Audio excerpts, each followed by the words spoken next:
இந்த உலகத்தில் தங்கம் அப்படின்னாலே எல்லாருக்குமே ரொம்ப பிடிச்ச ஒன்று. அதுலேயும் குவியலாக தங்கம் இருக்குது அப்படின்னு சொன்னால் ஆச்சரியப்படாதவங்க யாருமே இருக்க மாட்டாங்க. அதுலேயும் ஒரு அளவுக்கு மீறி தங்கம் நம்மக்கிட்ட இருந்துடுச்சுன்னா அதை யாராவது கொள்ளை அடிச்சிருவாங்களோ அப்படின்ற பயம் எப்போவும் நம்மக்கிட்ட இருந்துகிட்டே இருக்கும். ஆனால் இப்போது ஒரு தங்க குவியல் மேலே ஒரு நகரமே உருவாகிருக்கு அப்படின்னு சொன்னால் உங்களால் நம்ப முடியுதா? உலக வரலாற்றில் பலர் இந்த தங்க நகரம் எங்கே இருக்குது அப்படின்றத பல நூற்றாண்டுகளாக தேடிட்டு இருந்திருக்காங்க. கடைசியாக இப்போ நாசா வெளியிட்ட ஒரு புகைப்படத்தில் அந்த நகரம் இதுவாக இருக்கலாம் அப்படின்னு வெளிப்பட்டிருக்கு. அந்த நகரம் எங்கே இருக்குது, அங்கே எந்த அளவுக்கு தங்கம் இருக்குது அப்படின்றத இந்த வீடியோவில் பார்க்கலாம் வாங்க.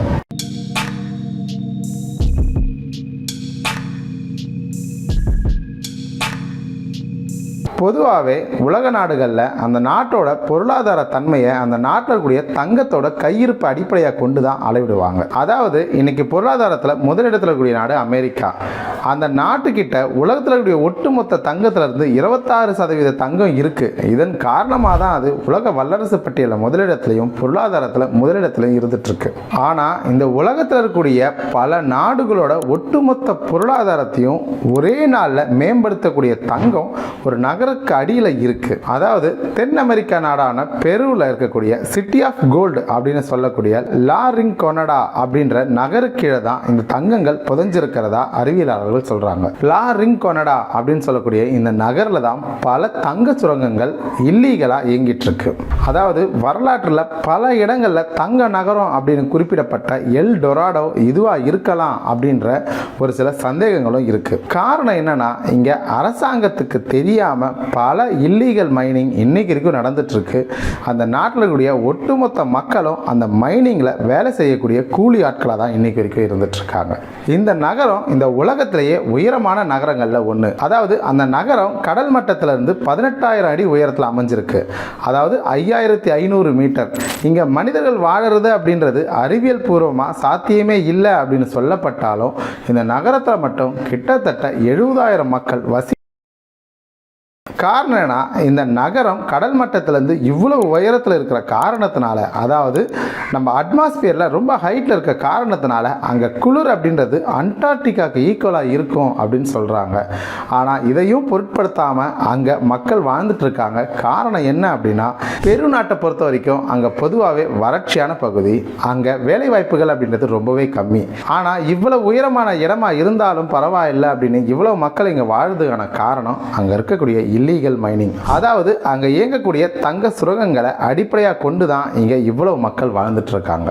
இந்த நகருக்கடியில் பல தங்க சுரங்கங்கள் இன்னைக்கு வரைக்கும் அரசாங்கத்துக்கு தெரியாமல் இயங்கிட்டு இருக்கு. காரணம் என்னன்னா, அந்த மலைப்பகுதியில் தங்க சுரங்கங்களை தோன்றதுக்கான அனுமதி கிடையாது. அதன் காரணமாகவே பல நிறுவனங்கள் சட்டவிரோதமாக அங்கே தங்க சுரங்கங்களை அமைச்சு அங்கே இருக்கக்கூடிய மக்களையே அதுக்கு பயன்படுத்திட்டு இருக்காங்க. அங்கே வாழக்கூடிய மக்களும் அந்த தங்க சுரங்க வேலையே சார்ந்து வாழக்கூடிய சூழல் அப்படின்றது அங்கே இன்னைக்கு வரைக்கும் இருந்துட்டு இருக்கு. அங்கே பொதுவாக பார்த்தீங்கன்னா, அங்கே இருக்கக்கூடிய ஆண்கள் தங்க சுரங்கத்திலையும் பெண்கள் அந்த தங்க சுரங்கத்திலிருந்து வெளிப்படக்கூடிய கழிவுகள்ல இருந்து தங்கத்தை எடுக்கக்கூடிய வேலைகளை தான் செஞ்சுட்டு வந்துட்டு இருக்காங்க. அதை தான் அவங்க வாழ்வாதாரத்துக்கும் பயன்படுத்திட்டு இருக்காங்க. இந்த பகுதி கடல் மட்டத்திலிருந்து ரொம்ப உயரத்தில் இருக்க காரணத்தினால இங்க 50% ஆக்சிஜன் தான் கிடைக்கும் அப்படின்னு சொல்றாங்க. அது மட்டும் இல்லாம இங்க வேலை செய்யறவங்க எல்லாருமே 30 நாட்கள் கூலி இல்லாம வேலை செய்வாங்க. கடைசி ஒரு நாள், அதாவது 31வது நாள் மட்டும் அந்த தங்க சுரங்கங்கள்ல இருந்து அவங்களால எவ்வளவு முடியுமோ அவ்வளவு தாதுக்களை எடுத்துக்கலாம் அப்படின்றதுக்கான அனுமதியை மட்டும் வழங்குறாங்க. ஸோ 30 நாள் சம்பளம் இல்லாமலையும் கடைசி ஒரு நாள் மட்டும் அவங்களால எவ்வளவு தாதுக்கள், அதாவது தங்கங்களை கிடையாது, அந்த தங்கங்கள் இருக்கக்கூடிய மண்ணை எவ்வளவு முடியுமோ அவ்வளோ கொண்டு போகலாம் அப்படின்ற அனுமதி மட்டும் கொடுத்துருக்காங்க.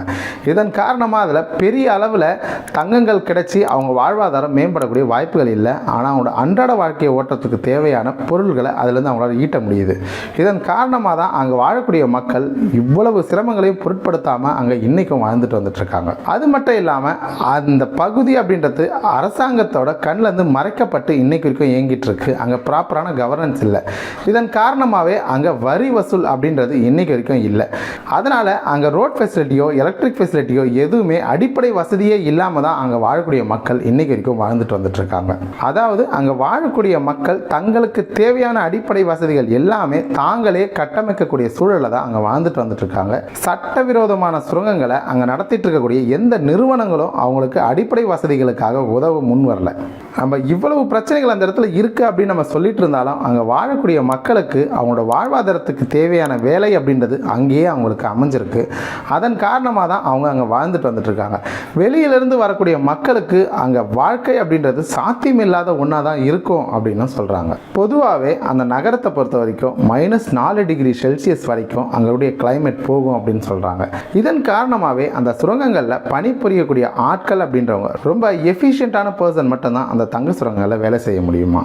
அந்த அளவுக்கு அங்கே இருக்கக்கூடிய வேலை அப்படின்றது சிரமமாக இருக்கும் அப்படின்னு சொல்கிறாங்க. அது மட்டும் இல்லாமல் அங்கே இருக்கக்கூடிய சுவாசிக்கிற காற்றுலையும் மெர்க்குரியும் சைனைடும் அதிக அளவில் கலந்துருக்கிறதா சொல்கிறாங்க. அது மட்டும் இல்லாமல் அங்கே இருக்கக்கூடிய காற்றுல மெர்க்குரியும் சைனைடும் கலந்துருக்க காரணத்தினால அங்கே இருக்கவங்களுக்கு பலவிதமான சுவாச கோளாறும் ஏற்படுறதாகவும் சொல்லப்படுது. அங்கே இருக்கக்கூடிய மக்களுக்கு நீராதாரமாக அங்கே ஒரே ஒரு ஏரி இருக்கிறதாகவும் சொல்கிறாங்க. அந்த ஏரியிலையும் அதிக அளவில் மெர்க்குரியோட டெபாசிட்ஸ் கலந்துருக்கு. அதன் காரணமாகவும் மக்கள் பலவிதமான நோய் தொற்றுக்கும் ஆளாயிட்டு இருக்காங்க. காரணம் என்ன, அங்கே காற்றுல இருக்கக்கூடிய மெர்க்குரி மற்றும் சைனைட், அதுக்கப்புறம் தண்ணியில் கலந்துருக்கக்கூடிய இந்த மெர்க்குரி டெபாசிட், இது எல்லாத்தையும் தொடர்ந்து அவங்க கன்சியூம் பண்ணிட்டு வர காரணத்தினால அங்கே வாழக்கூடிய மக்களோட ஆயுட்காலம் அப்படின்றது படிப்படியாக குறைஞ்சிக்கிட்டே வந்துட்டுருக்கு.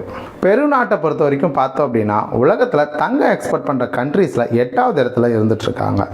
ஆனால் அந்த தங்கத்துக்கான சோர்ஸ் என்ன அப்படின்றது இன்றைக்கு வரைக்கும் எக்ஸாக்டாக தெரியாத சூழல் அப்படின்றது தான் இருந்துகிட்ருக்கு. ஸோ அந்த நாட்டோட அரசே இந்த மாதிரி இல்லீகல் மைனிங்க்கு துணை போகிறாங்களோ அப்படின்ற சந்தேகம் பலருக்கும் இருந்துகிட்ருக்கு. அங்கே இல்லீகல் மைனிங் நடக்கிறது முக்கியமான பிரச்சனை கிடையாது. ஆனால் அந்த இல்லீகல் மைனிங்காக ஒரு நகரமே அடிமைப்பட்டிருக்கிறது அப்படின்றது ரொம்ப வேதனையான ஒரு விஷயம். பொதுவாகவே ஒரு நாட்டில் கனிம வளங்கள் அதிகரித்து இருந்தது அப்படின்னா அதுதான் அந்த நாட்டுக்கு மிகப்பெரிய ஆபத்தாக விளங்கிட்டு இருக்கு. காரணம் என்னன்னா, அங்கே வாழக்கூடிய மக்களுக்கு அது வாழ்வாதாரத்துக்கான இடம், ஆனால் வெளியிருந்து வரவங்களுக்கு அது பொருளாதாரம். இதன் அடிப்படையில் தான் பொருளாதாரத்துக்காக அங்கே இருக்கக்கூடிய மக்களோட வாழ்வாதாரத்தை பணயமாக வச்சு அவங்களையே அடிமையாக்கிட்டு வந்துட்டு இருக்காங்க.